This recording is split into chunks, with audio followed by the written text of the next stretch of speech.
Hey guys, Haikrazon here with another Platinum Trophy overview. We're talking about Inscryption today, and wow, this game was weird and incredible and weird, and Jesus Christ, I hate RNG so much. Inscryption is not a new game, but it is new on console, and wow, did this take me by surprise. So let's go ahead and get into it, but before that, don't forget to subscribe if you dig the content so you don't miss any more of my trophy hunting videos, and that way you know what to expect when going for a new Platinum.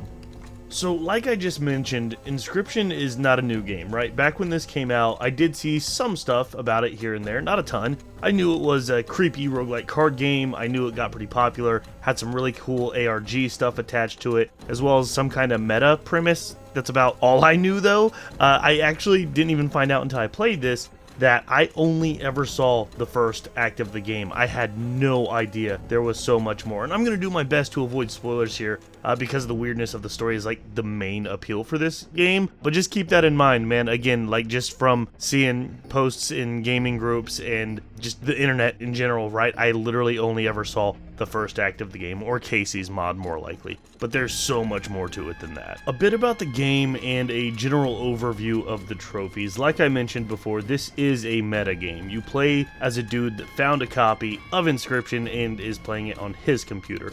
It's way deeper than that, honestly, but again, trying to avoid spoilers. So, in general, it's basically 3 card games in one, with tons of really cool puzzles and rogue mechanics. There's tons of creativity here with how the cards interact with each other, both as mechanics and actual characters. You'll see what I mean there when you play it.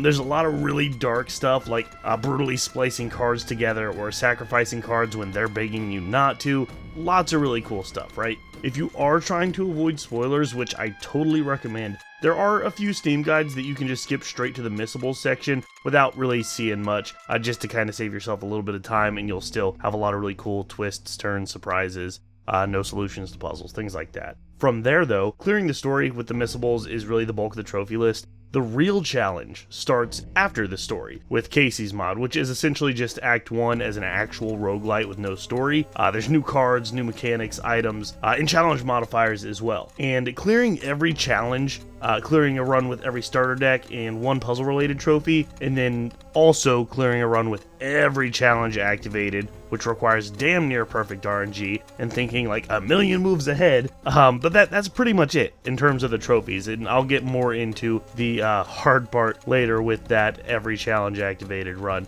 But that's really the whole trophy list. Just do the story, grab the missables in it, and then Casey's mod cleanup. And they're not even really missable. Once you clear the game, you get kind of like a chapter select, but depending on what you missed, it could still be a little annoying, so just run through those quote-unquote missables on your first play. Getting into the time factor and how it actually felt getting this game's Platinum, I'd say I landed somewhere between 20 and 30 hours, but this could be a lot longer based on RNG and how much the world hates you, and how good you are at card games, right? The first half of the game and trophies just breezes by. I mean, certain things can take several tries, but you're always getting new permanent upgrades, learning more about the crazy weird story, wondering what comes next, especially after you clear an act. All sorts of stuff like that. Pretty good pacing there, right? The excitement for what comes next actually makes it feel like it's going by way quicker, at least for me it did. The story is probably only going to take you anywhere from 5 to 8 hours if you're doing everything naturally, and it feels great the entire time. But the Casey's mod portion can be a bit tedious, but it kind of followed the same path. Sure, there's no story to be excited about, but every run you either unlock new cards to find, which also have new sigils to do even crazier stuff to your cards. It's just awesome. You get new starter decks, new challenge modifiers. You're always excited to clear a run just to see what you're getting next,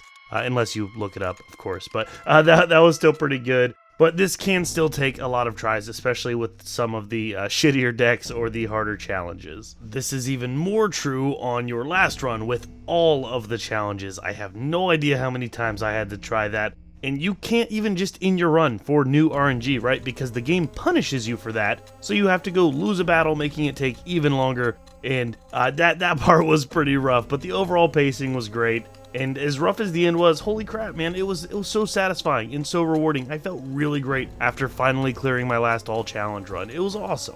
Some of the things that stuck out with Inscryption, honestly, really just the overall writing. I mean, the game as a whole sticks out, right? Nothing else like this that I've ever experienced, from the story to the progression, and even the meta moments where the guy we play as, it's a little bit cringy, but it's done pretty well and decently realistically, and that's pretty nice to see because the real stuff or the FMV stuff can get pretty cheesy pretty fast, right? But it was done pretty well. So I'm not gonna spend a ton of time going over a bunch of stuff like it would be a guide or anything, but there are 3 major things I want to talk about for the late game if you think about going for this platinum trophy. The first one being the Mantis God. The first hill will be just playing through Casey's mod until you unlock the Mantis deck. This is the easiest overpowered deck to use and makes clearing up to challenge level 12 a breeze. The second is that the basic rule of thumb is to make sure the Mantis God is your only 1-cost unit in the deck and to power it up. No bone cards either. The game guarantees that you will draw a 1-cost in your first hand, and you will absolutely need this for the later challenges. This gets a lot easier when you unlock the Annoying challenge, so that way your Ringworm cards have a sigil that you can transfer with another spot on the map for you to make sure you're only getting that 1-cost Mantis God to actually utilize. I know a lot of this might not make sense right now, especially if you're only just thinking about picking up the game, but I promise you this is information I wish I had going into this because of how bad the RNG gets. The last one being to abuse the start menu options on the pause screen if you need to, or if you want to. If you don't, that's totally cool, but this allows you to recover from your mistakes, or if RNG is just being a total dick, you can kind of get around it a little bit. So if you quit out to the main menu, it'll reload the encounter, but nothing changes. It's all preloaded, it's not going to re-roll or anything like that. So it's not like you're trying to get a better hand or cheat the game. It just lets you play out different moves, which can literally make or break the final run. Maybe, you pull a move and you confirm the action, and then you realize a split second later, like, God damn it, I shouldn't have done that, and it literally kills you. You can quit out of that. It also comes in handy for a couple other encounters because it resets before you choose your path. So if a branching path is to a totem in a bag, you check the totem out and it's complete trash, quit out, come back, go to the bag instead, right? The items will always be the same in the totem, in the shop, whatever it may be, so you don't need to go back to that spot for anything else. This also works if you're just trying to burn your ringworm at a campfire. If it survives, quit out and put it on something you actually want to upgrade. But, tricky part here, if what you put in does die in the campfire, the game autosaves way too quick, at least for me, and they probably thought about that to not abuse it in general. So yeah, if you want, take advantage of that. If not, I totally get it. But man, the last run is really so brutal, so it's there if you need it. So I know the end of that got awfully specific, but I promise it makes a lot of sense once you start struggling with that last playthrough. But no, I mean, it's an incredible game. It's super niche, being both a card game and roguelite. But man, I am just so floored by how good it was. The writing, again, all the card interactions, I really, really loved it. A heavy dose of awesome and rewarding puzzles, and tons of extra stuff that's not even necessary for the trophies, but really fun to enjoy if you're already liking the game. Just really be ready for the end, because, man, the RNG is absolutely going to fuck you over one way or another, and it's going to be rough. You're going to have a lot of close calls where there's just no way around it, and you're doing another run, so be ready for that. So if you have any questions or need help on any specific trophy or anything like that, definitely leave a comment, because I do reply to everybody, and I'll try and help with whatever I can. I hope this gave you guys a good idea of what to expect when going after the Platinum for Inscryption. Don't forget to subscribe for more trophy hunting content. I appreciate you guys watching, and I'll see you on the next one.